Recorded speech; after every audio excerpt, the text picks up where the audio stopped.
जय हिंद, नमस्कार, स्वागत आप सभी का लाइव टाइम्स पर। मैं हूं अजय झा और मेरे साथ सर को आप रोज ही देख रहे हैं, राजेश जी को, जो एक्सप्लेन करते रहते हैं महायुद्ध में जंग की तस्वीरों पर जो दुनिया भर में चल रही है। लेकिन इन जंगों ने, चाहे वो ईरान अमेरिका के बीच की जंग हो या फिर रूस और यूक्रेन के बीच की जंग हो, इन जंगों ने एक बड़ा सवाल खड़ा कर दिया है और आज वो सवाल बेहद ही मौजूद हो गया है। और सवाल क्या है? सवाल ये है कि क्या अमेरिका, सुपर पावर अमेरिका, जो यूनिपोलर वर्ल्ड का बादशाह रहा है, एक ध्रुवीय दुनिया का बादशाह रहा है पिछले करीब 4-5 दशकों से, वो अपनी बादशाहत गंवा चुका है? क्या सुपर पावर के पास अब वो सुपर पावर नहीं बचा? क्या हथियार नहीं बचे? क्या वो ताकत नहीं बची? क्योंकि एक सेकेंड ग्रेड का मिलिट्री पावर, जो कि रीजनल पावर है ईरान, उसको हरा नहीं पाया। 5 महीने से जंग लड़ रहा है, 28 फरवरी से जंग लड़ रहा है। हम लोग रोज ये तस्वीरें आपको बता रहे हैं।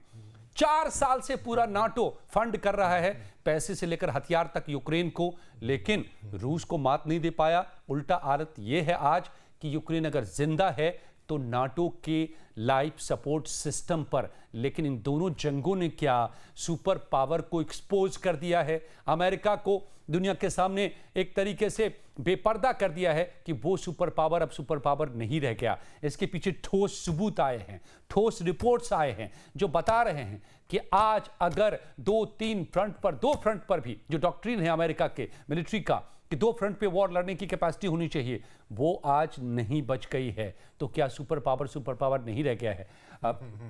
क्यों हम ऐसा कह रहे हैं? क्या फैक्ट ऐसे मिला है आपको? जो मैं जानकारी लेकर आया हूं वो कोई हवाई नहीं है।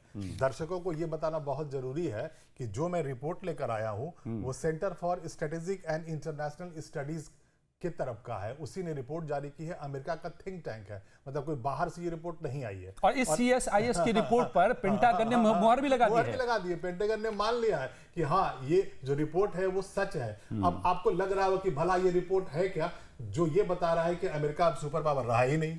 ये रिपोर्ट साबित कर देगा। ये रिपोर्ट साबित कर देगा। मैं भी बता रहा हूं, बताइए क्या है रिपोर्ट में? इस रिपोर्ट में ये छपा है अजय कि अमेरिका के पास जो इंटरसेप्टर्स थे, अब उसमें थे पैट्रियट और थार्ड।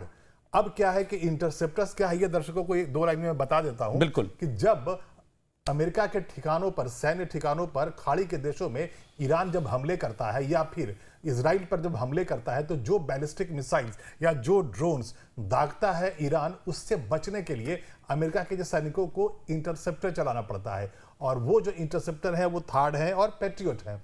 अब यहां पर ये रिपोर्ट बता रही है कि जो उनकी संख्या है वो इतनी घट गई है कि ट्रंप एडमिनिस्ट्रेशन और वहां का रक्षा मंत्रालय, पेंटागन, इनके हाथ पैर फूल रहे हैं। अब रिपोर्ट क्या है वो मैं बताता हूं। अब ये जो पैट्रियट जो मिसाइल से, जो इंटरसेप्टर, जिससे वो अपने आप को बचा पाते हैं ईरान के हमलों से, तो उसके अनुसार अगर फरवरी की बात करें, 27 फरवरी 2026 की बात है, 28 फरवरी को हमला हुआ था ईरान के ऊपर अमेरिका के द्वारा, यानी उसके एक दिन पहले, ठीक एक दिन पहले, जो पैट्रियट, जो उसके पास मिसाइल्स थे, जो इंटरसेप्टर्स थे, उसकी संख्या थी 2330 लड़ाई के एक दिन पहले।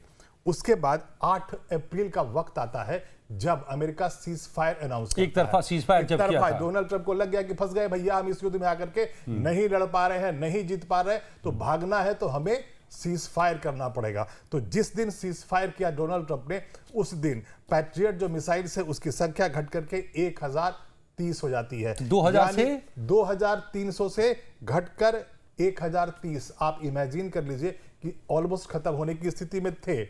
अब बात आती है जुलाई 27, 3 दिन पहले की बात है, यानी कि रिपोर्ट एकदम ताजा है। तो इस रिपोर्ट के अनुसार बताया यह गया है कि आज की स्थिति यह है अमेरिका की, कि अमेरिका के पास, वहां के रक्षा मंत्रालय के पास, वहां की सेना के पास अभी जो पैट्रियट मिसाइल्स हैं उनकी संख्या 759 से लेकर के 827 तक हो सकती है। यानी एक तिहाई पर आ गया करीब। हाँ, आप इमेजिन कीजिए। अभी मैंने सिर्फ पैट्रियट का बताया है। दूसरा थार्ड की बात कर लें अगर, तो जो फरवरी 27 यानी कि हमला जो ईरान पर हुआ, उसके एक दिन पहले उसकी संख्या थी 452।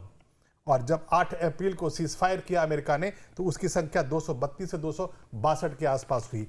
और जुलाई 27, अभी से 3 दिन पहले की बात है, तो ये 234 से 278 हो गई है। आप अजय इमेजिन कर सकते हैं कि वहां हाथ पैर रक्षा मंत्रालय अमेरिका कि उनके क्यों फूल रहे हैं। सुपर पावर 5000 से ज्यादा जिसके पास परमाणु बम है, उसके पास मिसाइल जिससे आजकल लड़ाई होती है। खुद को बचाने के लिए अब छतरी नहीं बची, बचाने के लिए छतरी नहीं बची है। बारिश होगी मिसाइलों की, ड्रोनों की, तो बचाने के लिए छतरी नहीं बची है। अब दुश्मन कौन है? ईरान। ईरान की पहचान क्या है कि उसके पास बहुत खतरनाक घातक मिसाइल है, हजारों।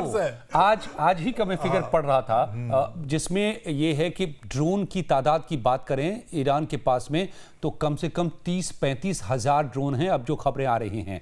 और मिसाइलों की बात करें तो वो भी अभी भी 2-2,500-3,000 मिसाइलें बची हुई हैं 2000 से ऊपर। अमेरिका का आधिकारिक बयान है जो 40 दिनों का युद्ध हुआ था उस वक्त का कि ईरान मिसाइल्स और जो उनके पास जो ड्रोन है शाहिद 131, 136 वो महीने में 100 बनाते हैं।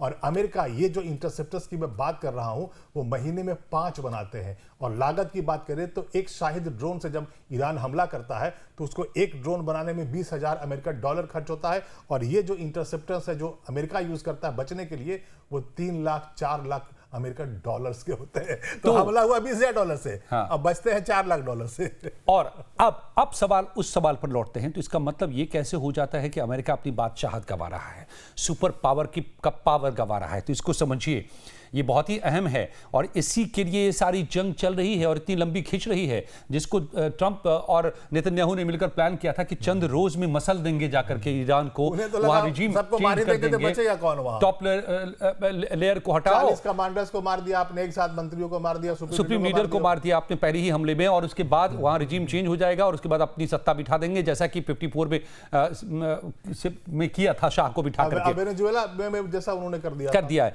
तो ये प्लानिंग थी, लेकिन पता नहीं था डोनाल्ड ट्रंप को कि ये 5 महीने 6 महीने 8 महीने पता नहीं अब तक कब तक जाएगा। 5 महीने तो हो गए। अब हुआ ये है, कैसे 5 महीने तक ये जंग खिंच गई, क्यों नहीं ईरान सरेंडर किया, आज ही में इसके पीछे हैं रूस और चीन।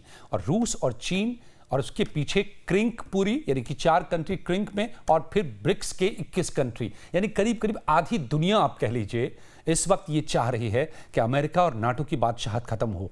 तो कैसे इसमें ये सब भूमिका निभा रहे हैं, आज ही खुलासा हुआ है कि चीन ने हाल के दिनों में मिसाइल लॉन्चर 400 ईरान भेजे। उसके बाद मैन पैड्स। और वाशिंगटन पोस्ट की वो खबर, जब एक चाइनीज वेसल गुजर रहा था उसकी खबर छपी थी वाशिंगटन पोस्ट में, उसका इमेज छपा था, उसमें क्या रॉकेट फ्यूल थे जो ईरान जा रहे थे मिसाइल्स बनने के लिए। वो ड्यूअल यूज के तौर पर सॉलिड फ्यूल लगातार भेज रहा है जिसका कि इस्तेमाल करता है ईरान अपनी मिसाइलों में। तो ईरान को लड़ा कौन रहा है पीछे से खड़े होकर के? रूस और चीन तो सीधे सीधे हथियार दे रहा है। अब ये खुलासा हो रहा है। अब डोनाल्ड ट्रंप ने कहा है कि ये हैरानी की बात होगी, उन्होंने मुझे वादा किया था पर्सनली शी जिनपिंग ने कि हम हथियार नहीं देंगे, और दे रहे हैं। तो क्यों दे रहे हैं? इसलिए ये दे रहे हैं कि ये बादशाहत खत्म हो, जो हो गई अब तो हो गई। अगर आपके पास हथियार नहीं बचे तो काहे का सुपर पावर? बचने का इंटरसेप्टर्स नहीं है। आप हमला तो बहुत दूर की बात है, आप अपना बचाव नहीं कर सकते, तो आप परमाणु बम रखकर करेंगे क्या? चलाना तो उसको है नहीं, चलाना है नहीं। आप परमाणु बम का जखीरा, तो अगर आपने उसको छुआ तो पूरी दुनिया खत्म, क्योंकि फिर आपसे भी ज्यादा परमाणु बम रूस के पास हैं। अच्छा, आज की लड़ाई ड्रोन से होती है, मिसाइल से होती है, वहीं पर आप फेल हो रहे हैं। ये जो स्थिति पैदा की है रूस ने, चीन ने मिलकर के, रूस डायरेक्ट सैटेलाइट, अभी जेलेंस्की ने 2 दिन पहले जाकर के इनको शिकायत की है डोनाल्ड ट्रंप को कि देखिए हमारे पास खुफिया रिपोर्ट है कि जब ये फिर से हमला शुरू हुआ है, अभी 13 दिन तक जो लगातार बमबारी की है अमेरिका ने, उस दौरान की जेलेंस्की ने रिपोर्ट दी है कि 3 सैटेलाइट रूस ने फोकस कर रखे थे खाड़ी के ऊपर में, और वो रियल टाइम इंफॉर्मेशन दे रहे थे किसको? ईरान को। एग्जैक्ट कोऑर्डिनेट्स दे रहे थे, यहां मारो, यहां मारो, मतलब सीधे सीधे इस तरीके से। और इधर से हथियार सप्लाई कौन कर रहा है? चीन। और ये बातें सब कुछ खुल करके अब सामने आ रही हैं, और इसमें डोनाल्ड ट्रंप फंस गए। तो अब दिक्कत यह है भाई साहब के लिए, डोनाल्ड ट्रंप साहब के लिए, अगर आप पीछे हट जाते हैं तो भी बादशाहत गई, अगर आप टिके रहते हैं तो आप महीने भर और जंग नहीं लड़ सकते। अब जब बचा ही नहीं आपके पास, अगर मिसाइल्स नहीं बचे हैं, इंटरसेप्टर्स नहीं बचे हैं, तो आप कर क्या लेंगे? जो खाड़ी के देशों में आपने जो सैन्य अड्डे बना रखे हैं, वहां पर जो ईरान हमले कर रहे हैं, अगर आप अपने सैनिकों को नहीं बचाएंगे तो 50,000 के आसपास सैनिक खाड़ी के देशों में तैनात हैं अमेरिका के, तो वो तो मारे जाएंगे। डर इसी बात का है। और बहरीन में, कुवैत में, जॉर्डन में, सऊदी में जितने भी बेसेस हैं वहां पर बड़ी तबाही मचा दी है ईरान ने, और इसमें बड़ी कामयाबी मिली है। बेसेस को खाली करने पड़े हैं। फिफ्थ फ्लीट का जो हेडक्वार्टर है सेंटकॉम का, सेंट्रल कमांड का, अमेरिका का बहरीन में, उसको खाली करना पड़ गया उनको। इतने मिसाइल और ड्रोन मारे हैं। जॉर्डन में जो हमला हुआ था वहां भी। तो ये नौबत है सुपर पावर की। अगर तो अभी आप कहिए कि अब कौन सुपर पावर है, तो फिर सवाल ये उठता है कि कौन अगला सुपर पावर है। क्या ईरान सुपर पावर बन के निकलेगा? कम से कम यहां पर लग तो मुझको नहीं रहा है कि हाँ वो सुपर पावर बन के ईरान निकलेगा। रीजनल लेकिन खाड़ी के देशों में रीजनल सुपर पावर तो बन गया। इस युद्ध से वो सुपर पावर रीजन का तो बन गया। लेकिन अब सवाल उठता है कि डोनाल्ड ट्रंप अगर इतने कमजोर हो गए हैं तो फायदा किसको मिल रहा है? तो रूस को, चाइना को हो रहा है। तो दुनिया अब यूनिपोलर नहीं रहेगी, अब मल्टीपोलर हो जाएगी। चाइना, रूस और अमेरिका तीनों सुपर पावर रहेंगे एक साथ। और यही एम था कि यूनिपोलर से मल्टीपोलर बना देना। एक की जो दादागिरी चल रही थी अब तक, उस दादागिरी को खत्म करो। बड़े बड़े पावर्स होंगे आपस में और वो फिर मिलकर के दुनिया चलाएंगे। यहां पर एक लाइन जोड़ना है मुझको प्लीज। 40 दिनों के युद्ध में डोनाल्ड ट्रंप को सीज फायर करना पड़ा, वापस आना पड़ा, उसका इंटरसेप्टर्स खत्म हो गया। लेकिन रूस दूसरी तरफ 4 वर्षों से लड़ाई लड़ रहा है। सारे नेटो के देश एक साथ पीछे खड़े हैं यूक्रेन के, आर्म्स एंड एमुनिशन की सप्लाई कर रहे हैं, फंडिंग कर रहे हैं। लेकिन रूस पीछे नहीं हट रहा है, आज भी युद्ध लड़ रहा है। तो सुपर पावर तो ऐसा होता है। जबकि नाटो पूरे की पूरी तरह से खड़ा है उसके पीछे। अमेरिका से लेकर यूरोप तक सारे कई फैक्ट्री डेडिकेट कर दिए गए हैं केवल रूस को हथियार भेजने के लिए। और तब यह हाल है कि रूस लड़े जा रहा है और अभी तो हमले जो ऐसे कर रहा है राजेश जी कि एक एक रात में 100-200 ड्रोन और 20-20, 30-30, 40-40 मिसाइलें मार रहे हैं। और वो भी बैलिस्टिक और हाइपरसोनिक मिसाइलें मार रहे हैं। और जिसको रोकने के लिए अब यूक्रेन के पास में पेट्रियट या थार्ड नहीं बचे हुए हैं। अमेरिका के खुद नहीं है, वो उसको क्या देगा? ये ट्रंप ने साफ कह दिया कि हम लाइसेंस दे देंगे, आप बना लेना। अब पहले फैक्ट्री लगाएंगे जेलेंस्की साहब, फिर उसमें उत्पादन करेंगे, 1-2 साल लगेंगे, तब तक क्या होगा यूक्रेन का? ये हाल हो गया है सुपर पावर का। सुपर पावर जो अब तक नाटो लड़ा रहा था यूक्रेन को, इसी नाटो की फसाद भी हुआ था, और आज देखिए कि क्या हाल हो गया। तो यानी कुल मिलाकर के दुनिया बदल गई। यूनिपोलर से मल्टीपोलर हो जाएगी अब। और ये आंकड़े, ये हालात यही बता रहे हैं। आपको क्या लगता है? कमेंट में आप हमें बताएंगे कि क्या अब अमेरिका की बादशाहत गई, ईरान ने खत्म कर दी? और वीडियो अच्छी लगी हो तो लाइक और शेयर जरूर करिएगा, इससे हमें मदद मिलती है। Thank you so much. धन्यवाद।